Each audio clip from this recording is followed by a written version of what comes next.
Good evening. Hello. Welcome from Battle to Be to the Phoenix and the Ferryman podcast. And tonight I have a very special guest, retired Lieutenant Colonel Oakland McCulloch, and he is an amazing author, a speaker, and we're going to call him a leadership expert, among many other things. So please welcome him warmly to our show tonight. Thanks, Krista. I appreciate you having me on the show. I really do. Did I say your last name correctly? You did. You did.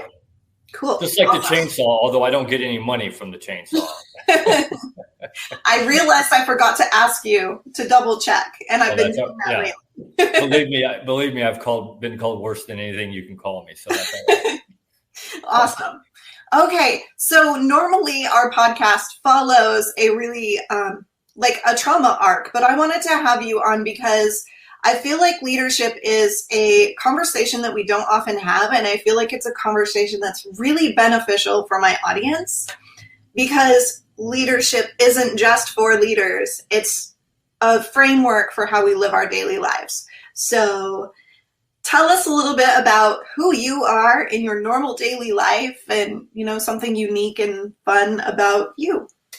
Yeah. So I retired from the Army after 23 years on active duty. I ran a food bank or associate director of a food bank for a couple of years, great organization and did great things, but it wasn't me. So I now do the recruiting for the Embry-Riddle Army ROTC program here in Daytona Beach, Florida. So I help produce the future generation of leaders in the United States Army and the country. Because a lot of our graduates don't go on active duty, they go in the National Guard or Reserve.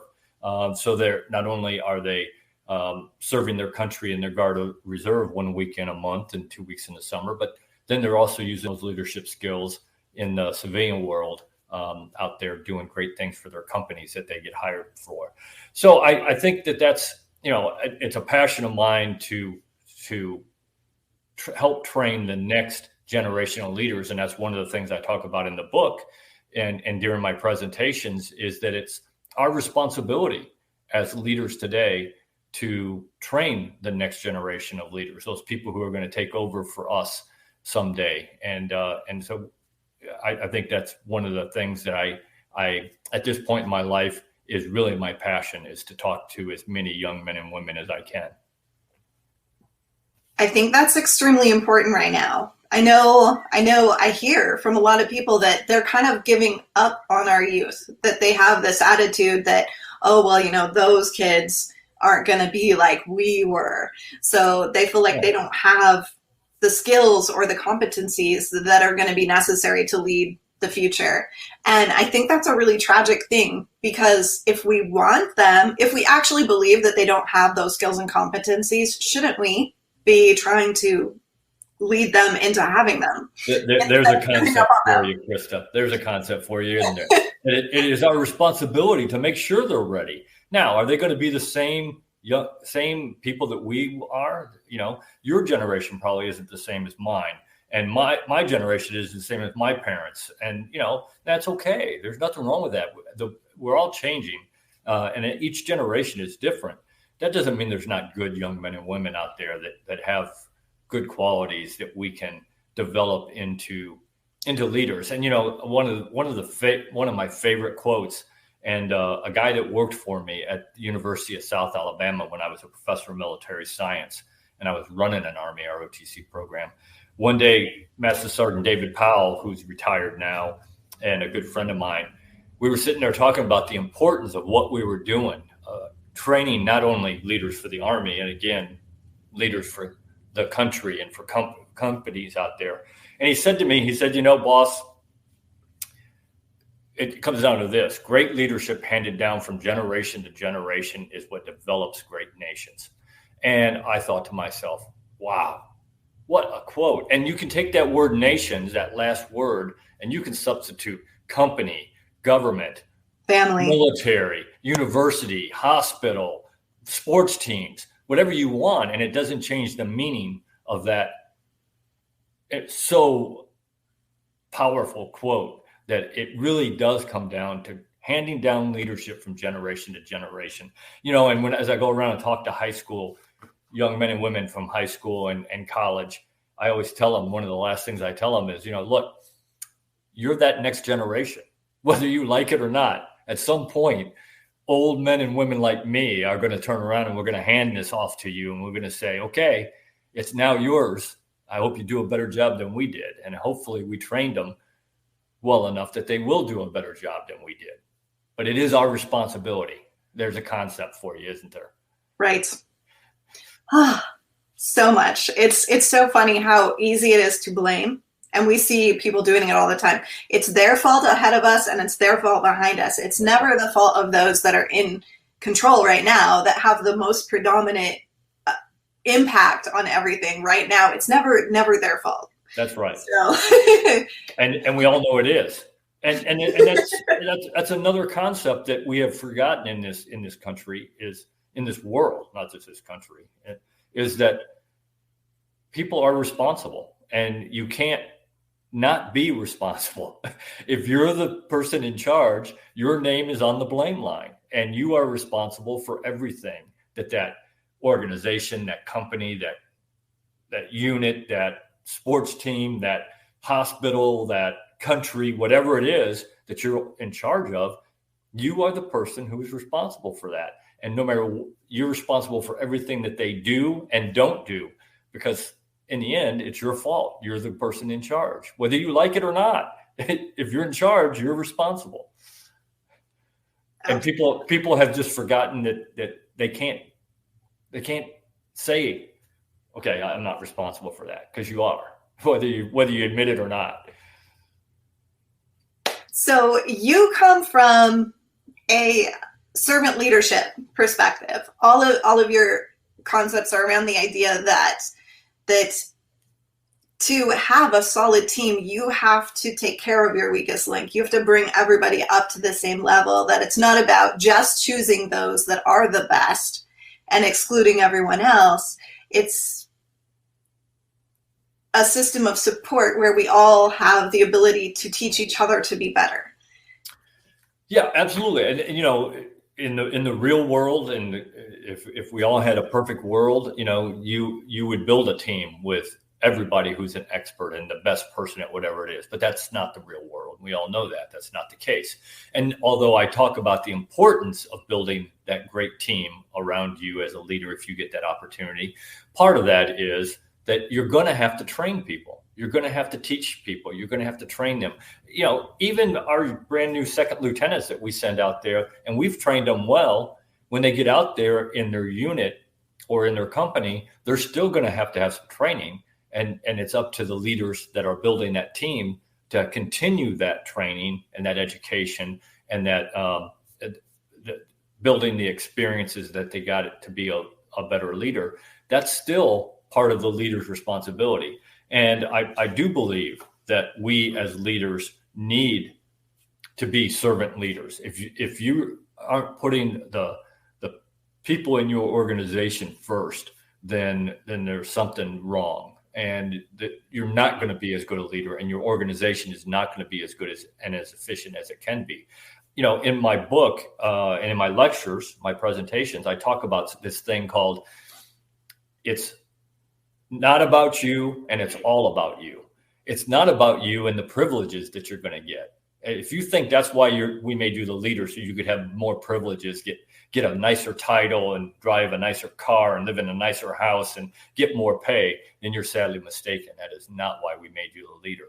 We made you the leader of that organization so that you can better serve those people that you work for you and the people you work for and that organization as a whole. That's what leaders do. They take care of the people and they take care of the organization, and they got to have that vision of where they want to take that organization. And the people have to take you there. You're not going to get them there. The people are going to get you there. And if you're not taking care of them, then they're not going to do the things you need them to do. And if you ever lose trust with them, it's over. You might as well move on to your next company or whatever, because you'll never gain that trust back from them again. So on that note, do you think, and this is a really common conversation in leadership discussion. Do you think great leaders are naturally great leaders, or do you think that anyone can be trained to be a leader? I think it's both. I think there are people who are born with some leadership traits, some things that make them want to be a leader and are pretty good at it. And you can see that out on, go to any little league team game or a, youth soccer team where there's 5, 6, 8-year-old, 10-year-olds playing, and you can pick out the leader. Nobody's trained that person to be the leader, but you can usually pick out who on that team is the leader. Those are the people who are born with it. And I think there are people like that. But having said that, I can tell you that my experience, I've been doing this leadership stuff for 40 years now and helping develop young leaders for a good number of those. And I can tell you that you can take somebody that wants to learn and wants to be a leader, and they can develop their leadership skills. I use this example, and this is a perfect example. When I was running the ROTC program at the University of South Alabama, I had a young man come in as a freshman, and first week he was there, I was like, that young man's never going to make it. And you know what? That young man became the battalion commander. He was the number 1 cadet in that program 4 years later. Somewhere along the line, he kept learning. He kept wanting to get better. He kept doing all the things, and the light bulb came on, and he got it, and he started to develop in leaps and bounds his leadership skills. And he ended up being one of the best cadets I've ever had in my program. And he's now a major in the United States Army doing great things. So it can be done. I'm telling you can get there if you want. One of the things I always tell people is never, ever, ever turn down a leadership opportunity. If you get a chance to be a leader, be the leader. That's the only way you're going to get better at it. Great leaders want to lead all the time. I believe that. I want to be the leader all the time. I want to lead everything I'm doing. Now, I know when I come home at night and I walk inside my door, I know I'm not the leader anymore. Okay. There's a reason I've been married 34 years. I know who the leader is in my house, and it ain't me. But that's okay, because I make decisions all along. My wife makes decisions. We're a good team. But when I walk back out the next morning, I want to be the leader in everything I do. And so I think good leaders want to lead. And if the only way you're going to get better at it is to practice it. That's the only way you're going to get good at it. I always tell people, I can sit here and I can tell you all the things, theories of leadership. I can tell you all the things that practical leaders do on a practical everyday basis. And you can sit there and listen to them until I've told you everything there is to know about leadership. But until you go out and do it, you're not going to be a leader. Just listening to what I'm talking about is not going to get you there. You got to go out and practice it. What do you think is the number 1 personality trait or quality, however you want to put it, that you see in the leaders that you've worked with? Is there something that stands out? So I think there's a couple things. I think one is the desire to win. Again, in the real world, results matter. In the fantasy world, where we don't keep scores and everybody gets a trophy and everybody's a winner, that world doesn't exist. In the real world, results matter, and good leaders want to get results. You can do all the things that I talk about in my book about being a good leader. You can do all of them. And in the end, if you don't get results, guess what? You're not a good leader. I'm sorry. And if that hurts your feelings, then too bad, because we have to get results. That's what we do. So I think those people who are determined to get results and get everything right and to do the best they can do. Now, does that mean that you every once in a while you don't do the best you can do and things don't go absolutely right? Absolutely they do, but that's okay. The desire to be the best is important. And the other thing that I think is very important is that desire to take care of other people, to understand that it's not about you. It's about other people. And one of the best bosses I ever had, he would walk around at 5:00 at night when everybody was supposed to go home. And in the Army, we have this horrible practice of staying late. And, we'd be in the office, supposed to go home at 5:00. We'd be in the office at 6:00. And, we were doing some type of little bit of work, but mostly we were just talking and just not being very productive. I had a boss that would walk around every night at 5:00. He came in about halfway through my time in that organization, and for the very first day he took over that organization, he walked up to everybody's office at 5:00 that evening, and he said, "What are you doing right now?" And I remember I remember that first day. I told him what I was doing. He said, "Can you do that tomorrow?" And I said, "Yeah, I can." He said, "Then go home." Go home, spend it with your family. He said, "That'll be here tomorrow." So I think, taking care of people and understanding that they have a life. Look, again, number one, got to get the job done and we got to get results. But when we can, we got to take that time and spend time with our family and take care of the people who work for you, to make sure that they understand that they're important, not just the mission, but the people are important. Absolutely. And you don't just live your life from a work perspective. You live your whole life with these types of values.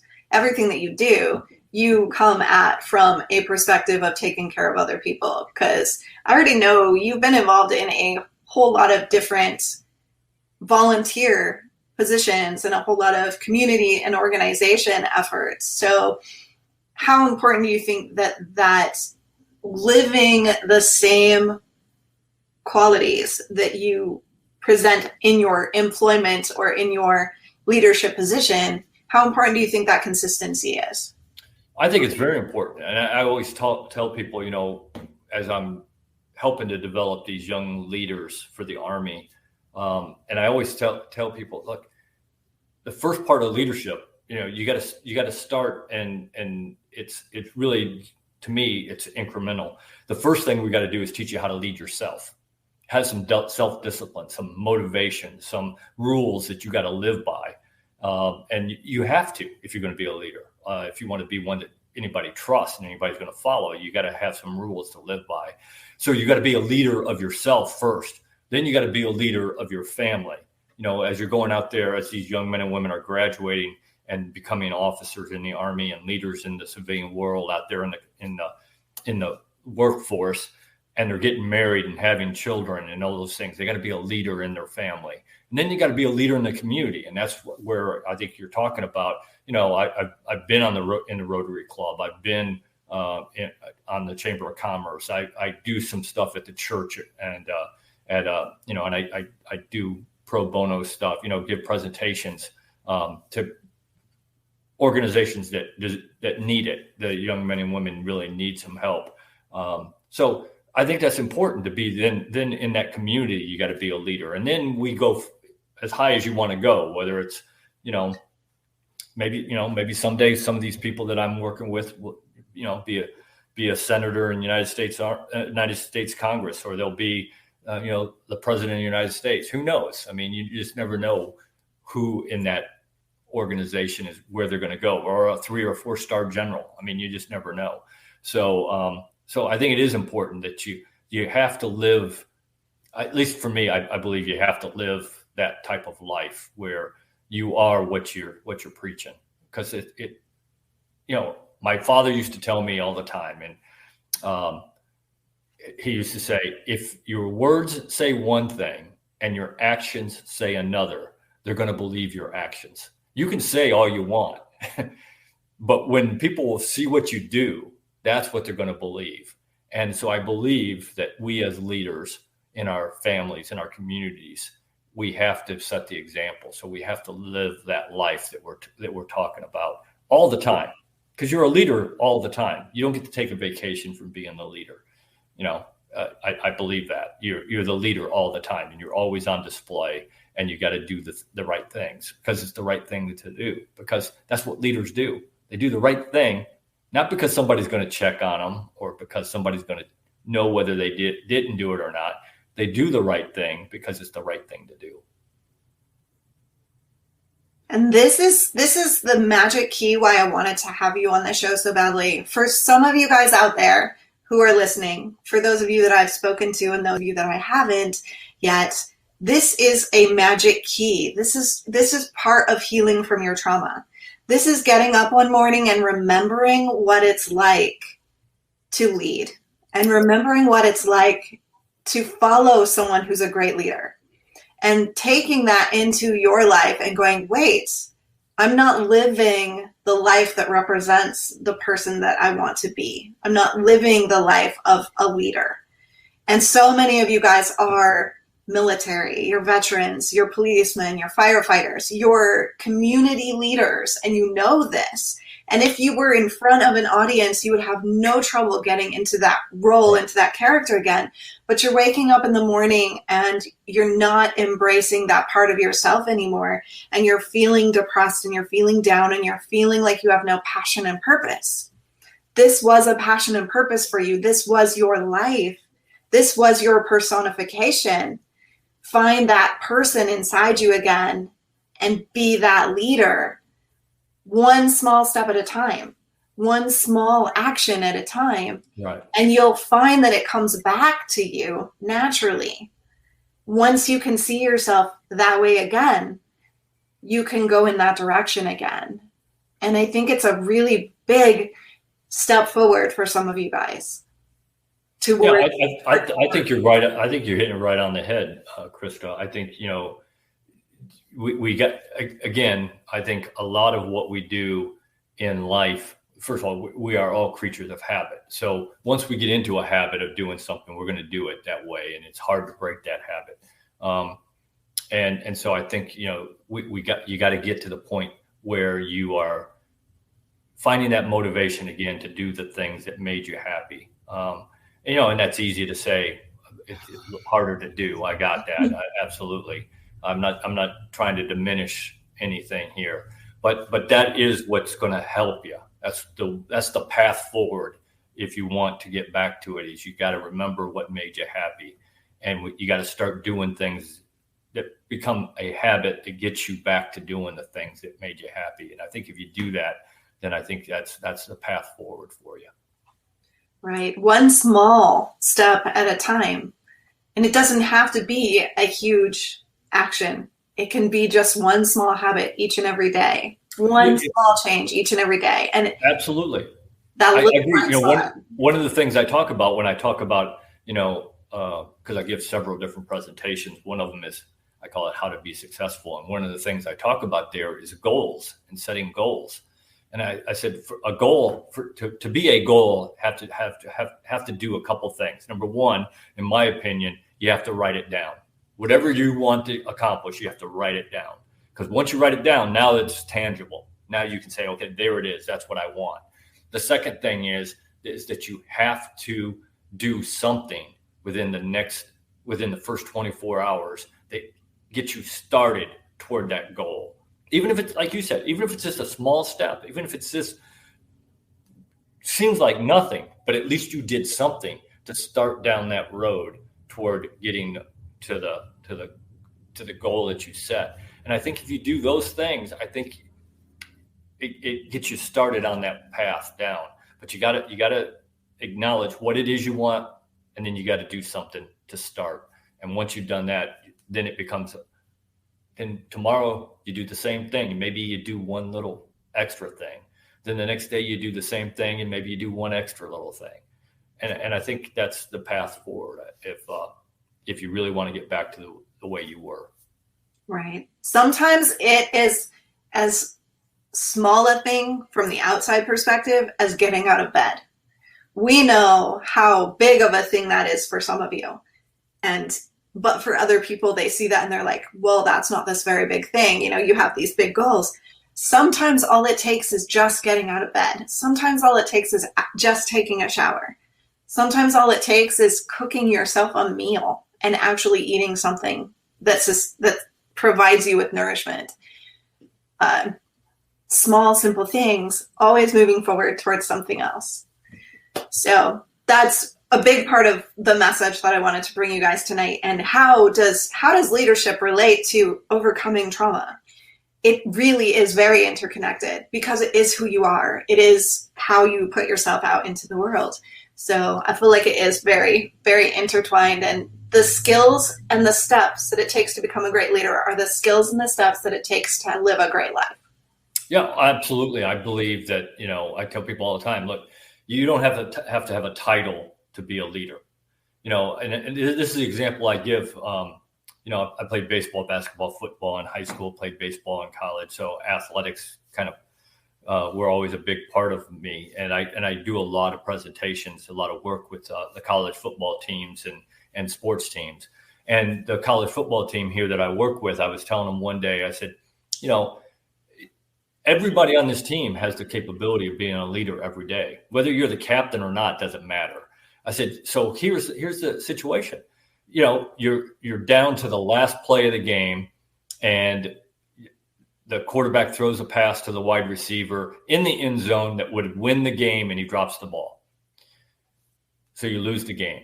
So here's where you have a chance to be the leader. If you're the person sitting next to that person in the locker room or on the bus or on the plane coming home, how do you react? That's what's going to determine whether or not you're the leader or not. Do you tell the guy, do you say, I can't believe you dropped that ball, you cost us the game? Or do you say, look, that's in the past, it happened, nothing you can do about it. We need you going forward. Pick your head up and do better next time. Now you're a leader. You're not a captain. You don't have a title of being a leader, but you are the leader. You are a leader. And I think that a lot of people get wrapped around titles and think that you got to have all these special things to be a leader, and you don't. And leadership is leadership. Doesn't matter whether you have a title or not. In fact, titles, I know lots of people who have a title who aren't a leader. they have a title of being a leader, but they're really not a leader. So, as far as I'm concerned, titles don't mean a whole lot. It's how do you treat other people? It's what you do when you're in that moment. Are you taking care of people, or are you tearing them down? If you're tearing them down, you're not much of a leader, in my opinion, no matter what title you have. We know it's in your book. Leadership is earned. It is every day. About a title. Every single day, you got to earn your leadership. I mean, and you owe it to the people who you're leading. You owe it to them to be the best leader you can be, because decisions you make and the things you do have an impact on their lives, sometimes huge impacts on their lives, especially in the profession that we were talking about here, first responders and military people. Decisions that leaders make in those situations, the life and death situations, decisions. So you owe it to the people who are following you to be the best leader you can be and to take care of those people. And if you're not, then you need to go find something else to do. If you really don't believe that that's what your job as a leader is, then I will argue go do something else, because you don't need to be a leader. Because you're dangerous. Yeah, absolutely. Hurt. Yeah, we do see that often. We do see those people who don't earn their leadership abilities. Or I see it every day. I see it all the time. Yeah. So, for yourself, this is a personal question, not necessarily a leadership question.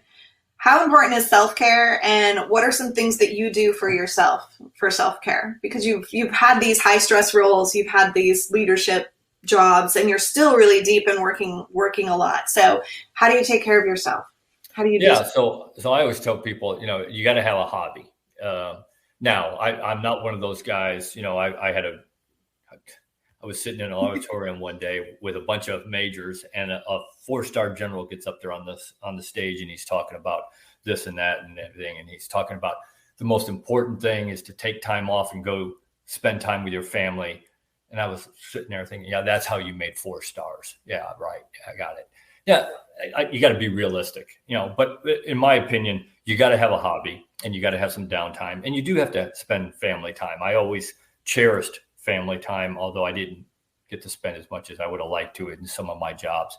But I always, for me, if I'm not working and I need some downtime, I get on my boat and I go fishing. I have my yacht, my 17-foot John boat with a 40 horsepower engine, but it's big enough to get me back in the mangroves where I can get lost and just fish for 3-4 hours, and just spend some time with nature and do that kind of thing. And I read. I love to read, and I think reading is so important as a leader. The quote that I always enjoyed was, or I always believed in, was leaders read. Leaders have libraries. Others have big screen TVs. So, if you're going to be a leader, you got to read. And I think it was Harry S. Truman said, all leaders are readers. Not all readers are leaders, but all leaders are readers. If you want to be a leader, you got to read. So I've always read, and I enjoy reading. But fishing these days is the thing I do to relax, and it's so important. You got to have that outlet to relax every once in a while, because I don't care who you are, you got to have some downtime where you can just recharge your battery, because otherwise, like you said, you call it self-care. You got to take care of yourself as well. If you don't take care of yourself, you can't take care of other people. If you can't do the job that you're supposed to do because you're so worn out mentally and physically, then you're not any good to your team. Right. I mean, we always use the put your oxygen mask on first, or, you can't pour from an empty cup. That's right. Concepts that you can't just constantly be pulling other people up and not refill yourself. You come first so that you can serve. So yeah, that's awesome. I agree. Absolutely. I agree 100%. And I love fishing. Fishing would be the one thing, fishing or hunting, or something that gets you literally away from the electronics, into nature, where you can be alone in the quiet. Like those are optimal choices. Yeah. And reading serves multiple purposes. It lets you rest and relax, but you're also learning, and you're entertaining yourself, but you're also learning and gaining new skills inevitably. Even if you're reading like stupid romances and crazy mushy stuff, there's always something in there you didn't know. That's right. Like some location and the rules of that location, or there's something crazy to learn from everything and anything. So I'm a big advocate of at least 10 pages a day, and like read everything. Read history, read biology, read science, read from every category. I agree. So one of the things when I was deployed, in Saudi Arabia and Germany for Bosnia and Kosovo, I had a rule that every night before I went to bed, I had to read 10 pages of whatever book I had at that point. No, I don't care if I went to bed at 2:00 in the morning. If I was getting ready to go to bed, I read 10 pages. I mean, that was my rule. I had to read 10 pages every night. So that's funny that you said 10 pages. But, as I'm talking to these young men and women trying to decide whether or not, to help get them into the program and do the interviews that are required, the last question I asked every single young man and woman that I talked to, and I've done this for 14 years, the last question I ask is, what is the last book you read for entertainment? Not because somebody made you read it, but because you wanted to read it. And it's amazing the books that you get.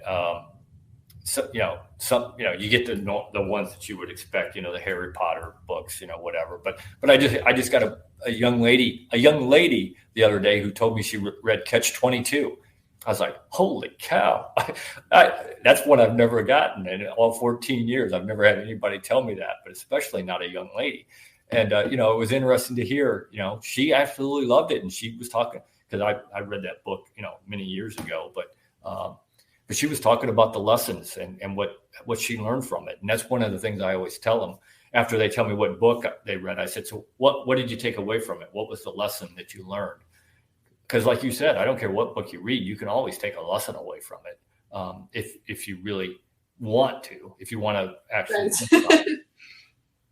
So I think that's so important. And it's, so those two things that you hit, the 10 pages and get a lesson every time, I deal with that all the time. What do you think about, okay, this is just for fun. I am a staunch believer in making your bed the second you get up. And I know there's a whole bunch of books on successful people do this, but I think there's multiple reasons for it. Do you do that? Do you make I it? do. So even if I'm in a hotel, so I just did a week long. I did a week long recruiting event down in Naples and Sarasota, Florida, on the West Coast. I live in Daytona on the East Coast, and so I was down there recruiting high school students. So I was staying in a hotel, and even in a hotel, when I get up in the morning, I make my bed. I mean, it's just, and my wife and I, we have the rule: the last one out of bed gets to make the bed. So, some days it's me, some days it's her. But even when she's gone for a week, sometimes she'll go spend a week with my daughter and grandkids, and I just can't get away because I got other things I got to do. When she's gone, every morning I make the bed. Whether she wouldn't know if I made the bed or not, but I'll know. That's just something that it goes back to discipline. It goes back to that. My father used to say, my father, it's amazing how much smarter your parents get as you get older. All those things that they used to tell you, you used to think, well, that's just stupid. Yeah, you know what? It's not. Now that you're a little bit older, it's not so stupid. But he always used to tell me, son, discipline yourself so others don't have to. And he believed in self-discipline. That now he didn't always practice it. He was one of those guys that do as I tell you, not as I do. But he certainly did believe, and I am who I am today because of him. There's no doubt about it. He instilled some things in me that I still do today. The self-discipline things that really made me who I am, and I'm very thankful for it. I love morning rituals. I feel like going through the regimen of the few things that you do every morning gives your mind that time to go, okay, I'm engaged, I'm ready to go. Let's absolutely do what we need to do. Yeah. So me, I mean, the first thing I start my day. I listen. I'm Catholic, so I listen to the daily mass every single day, and then I read a chapter out of the Bible. And then I go through my, and I never had social media before I wrote my book, and I always swore I'd never have social media. But when I wrote my book, the publisher said, "Oh, what's your social media?" And I said, "I don't have any." He said, "Well, we're going to fix that." And I started to say something. He said, not asking, I'm telling you. And so I go through that every morning just to kind of check things and, see how things are going. And then I try to get into the office. I try to get in at least 30 minutes early before my first appointment so that I can get in, get settled, and start and relax a little bit before I start the day. But going back before that, every night before I go to bed, or usually in my office, every night before I leave the office, I take out a 3x5 card and I write down what I got to do tomorrow. And I put it in the order, the priority that I need to do it. Now, do I always get through all those things I got to do? No, because, there's always going to be somebody who walks in my office, a cadet that I need to take care of that day. And that's fine. I'll put all my stuff away to take care of it. So I may only get through 3 of the 5 things. Those 2 things now go to tomorrow's list. But it really does come down to priorities, and you got to figure out what those priorities are in your life, because it's different for everybody, and it's different in whatever jobs you have. But I had a boss one time who told me, "Oh, when you're talking about priorities and you're talking about your life and what you got to do and keep things in balance, you got to think of all these things that you're juggling. Everything that you're doing, you're juggling. And the things that you're juggling, the priorities are a glass ball. And the things that aren't a priority are a rubber ball. And you can let the rubber balls fall. You can let them bounce and whatever, and you pick them up tomorrow or next week or a year from now. You can't ever let those glass balls drop, because when they do, they're broken. There's nothing you can do about it. So that always stuck in my mind, and that always made sense to me. So I always, every night before I'm done, I try to figure out what I got to do tomorrow. And then that way, when I get into the office, I don't have to sit down and think about what I got to do. I know it's right there's my 3x5 card. I can get started as soon as I get settled and relax a little bit. And it's time for me to start my day in the office. I know exactly what I got to do. It's interesting you do it at night.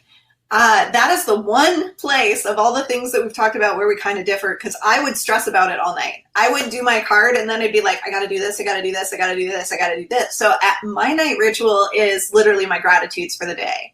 Yeah. So before I go to bed, I process my day and I go, okay, what are the things that happened that went well? What are the things that I could do better?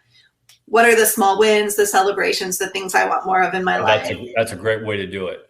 And then the first thing in the morning, then I do my list. Like, it's literally one of the first things that I do while I'm doing my journaling. I do my list, I do my priorities, and then I visualize, because, you know, I'm kind of a mindset person. I visualize what's the perfect outcome for the day. Yeah. So I spend just a couple minutes going, okay, this is what my perfect day looks like. It might not end up being that way, but if I can see it coming that way, it works pretty good. You know, and it's funny you talk about journaling. I'm a huge fan of journaling. I keep several journals. I keep a leadership journal, and I have for years and years. But I've kept a journal since 5th grade. Every day I write down something, you know, what I did that day. That most of it is boring stuff. It's what I did that day, when I got up, what I did during the day, what I had for dinner, what time I'll go to bed, whatever. But sometimes in there, you know, something special will happen, or I'll have some thought that I want to talk about or whatever.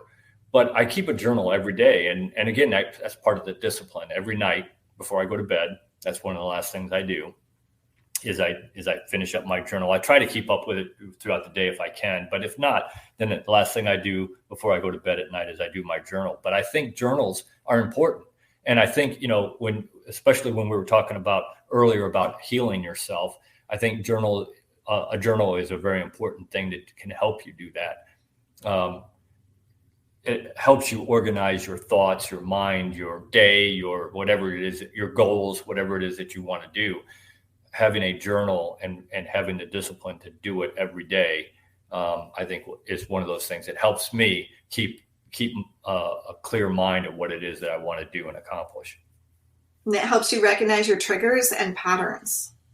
Yeah. And we all have, again, we are all creatures of habit. Anybody who believes that they're not is fooling themselves. I promise you, you put your shoes on the exact same way every single day. I promise you. I tell all the young men that I talk to, you shave exactly the same way every single day.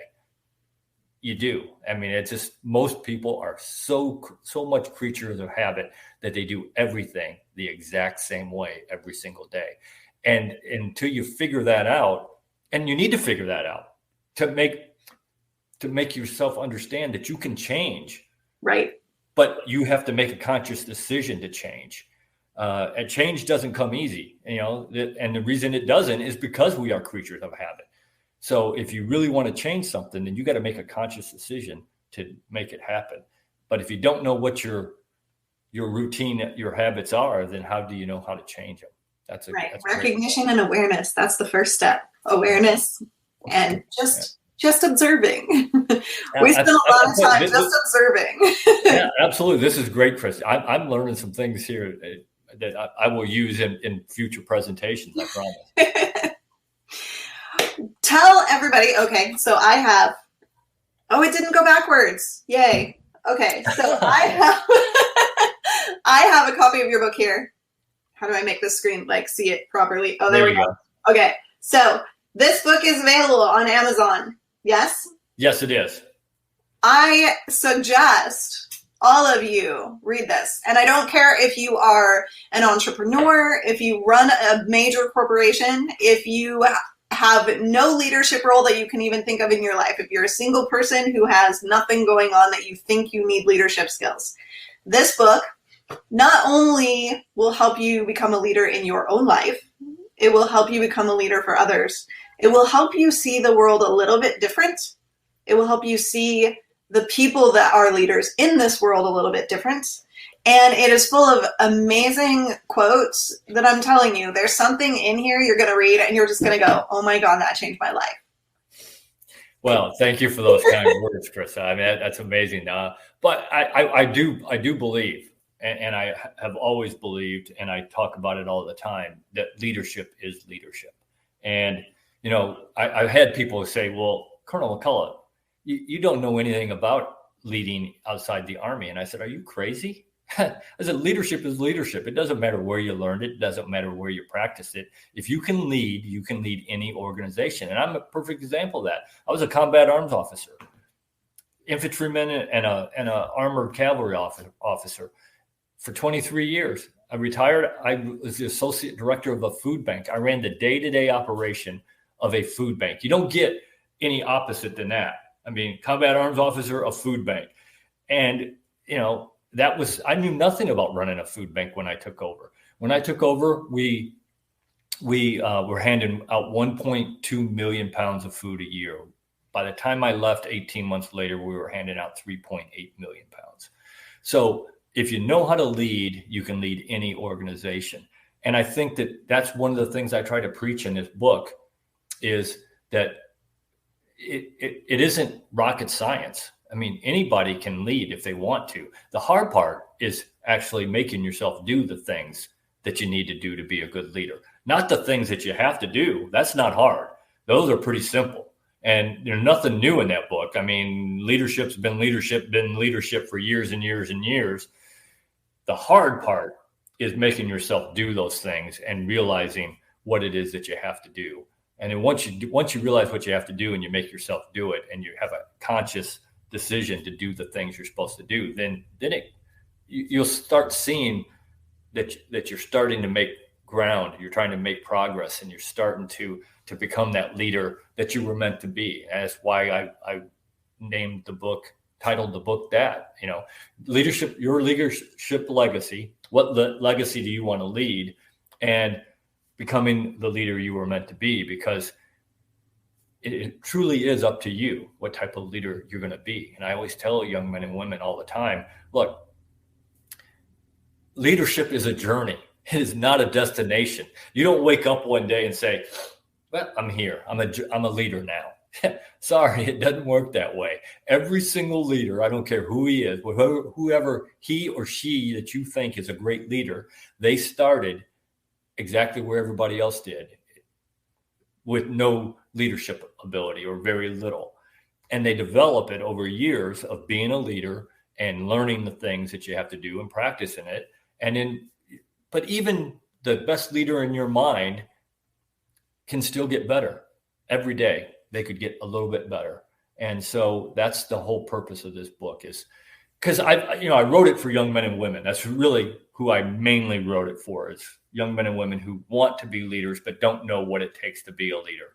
But I also wrote it for old men like me and old women who have been leaders for 20, 30, 40 years.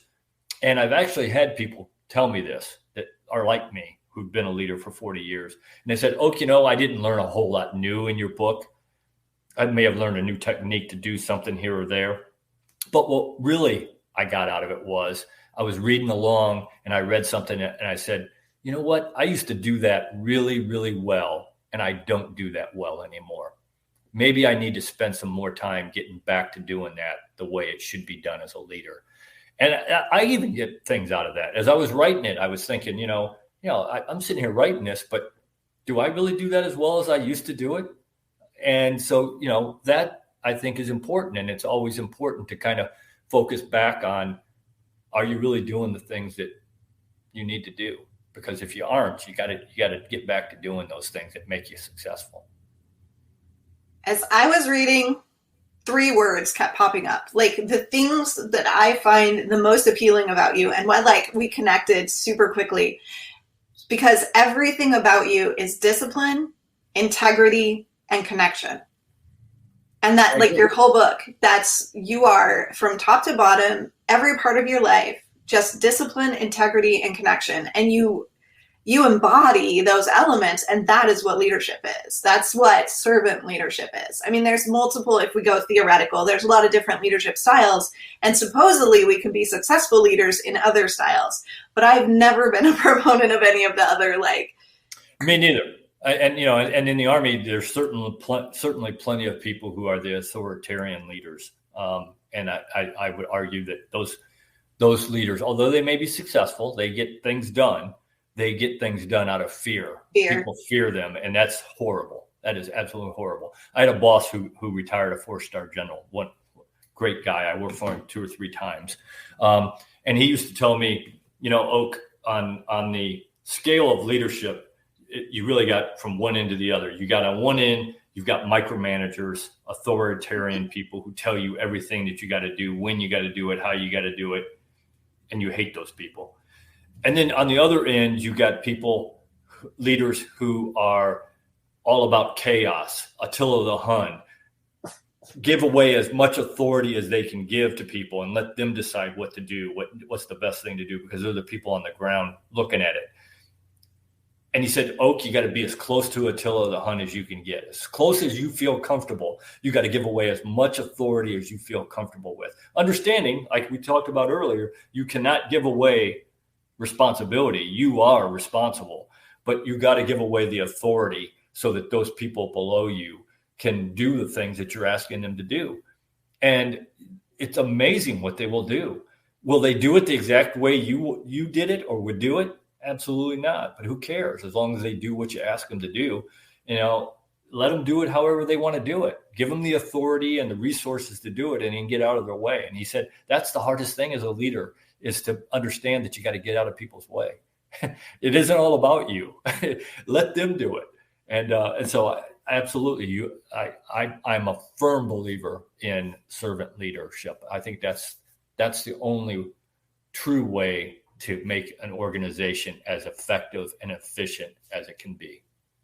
If you can get your whole team passionately focused on a singular goal, on that singular objective, they're going to go in the right direction.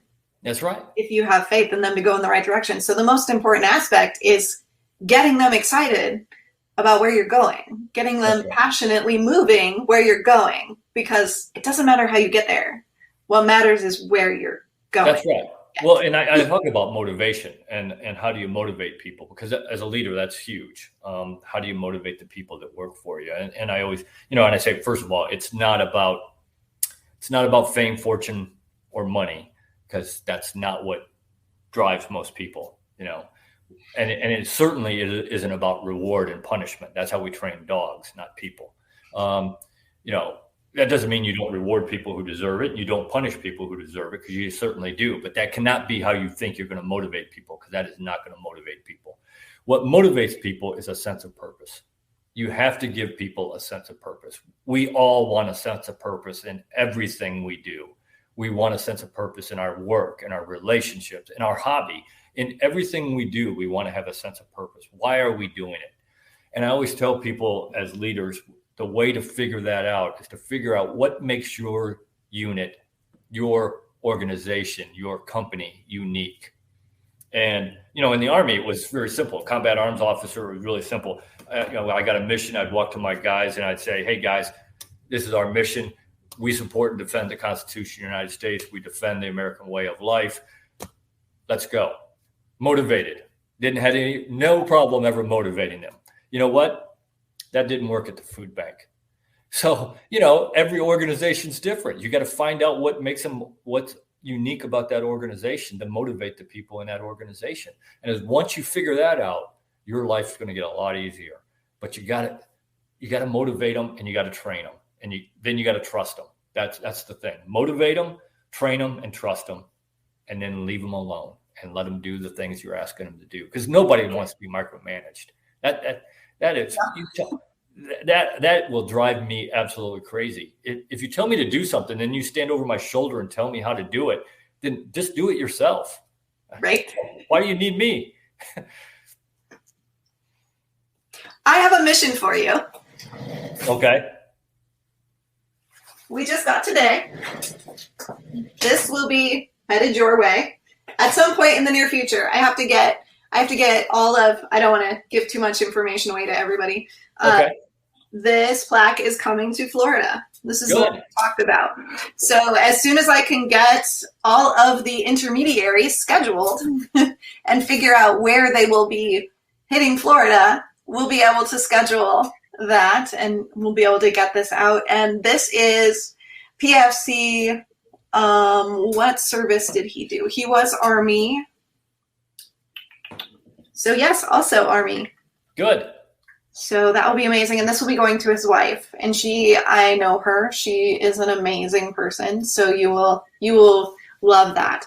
Good. So I'm happy to do it for you. Happy to do it for you, Krista. I love this. I hope to find someone like you in every state who is like, when you can't find people, I don't care where we are in the state, I will make this happen.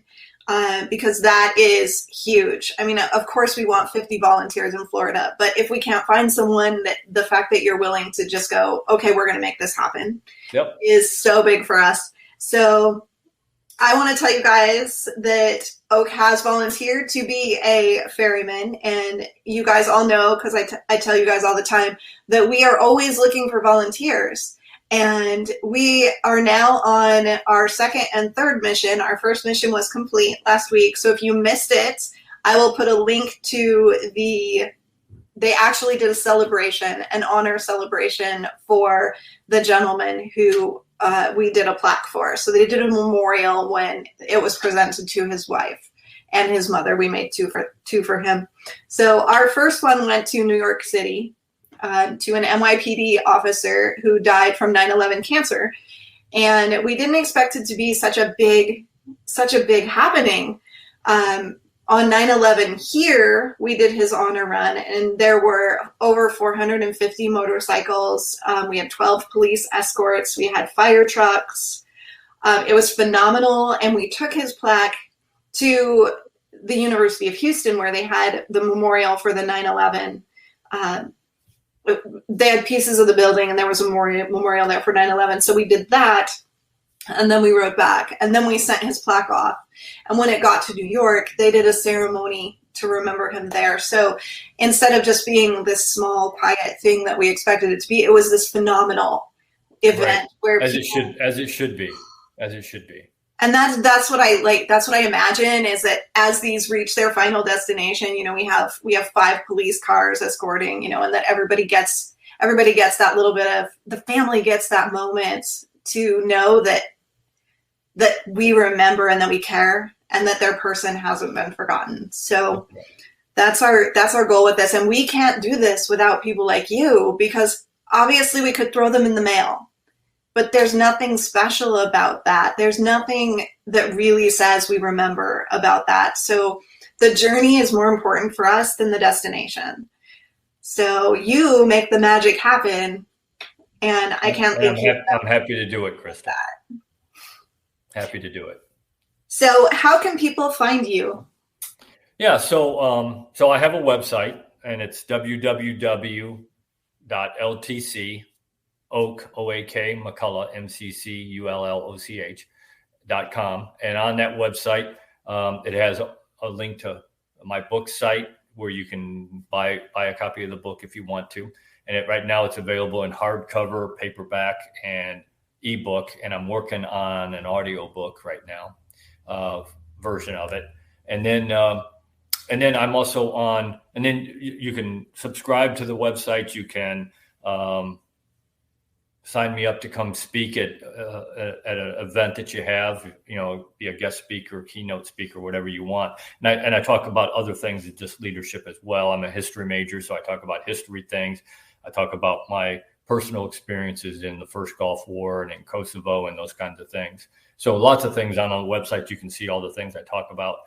And then I'm on LinkedIn. I have 2 Facebook. I have my professional Facebook, and I have my regular Facebook, and then I'm also on Instagram, and I'm on Twitter, although I can't figure out Twitter. I'm sorry. Maybe I'm just too old. I don't know. I don't do Twitter either. I'm on it, and I put stuff on there, but I can't figure it out. Oh. All right. Thank you so much for coming tonight. Is there anything you want to leave everybody with? So I want to thank you for having me on here, and the things that you do are so important. And, having been lucky enough to serve this country for 23 years on active duty and continue to serve in some capacity since then, I understand the importance of service and sacrifice. And over the years, seen soldiers die, and not only soldiers, but you also deal with first responder, policemen, firemen, those type of things as well. Those type of people who who serve our country just as much as soldiers and sailors and airmen and Marines do. So it's important what you do, and I appreciate what you do. I really do. Thank you.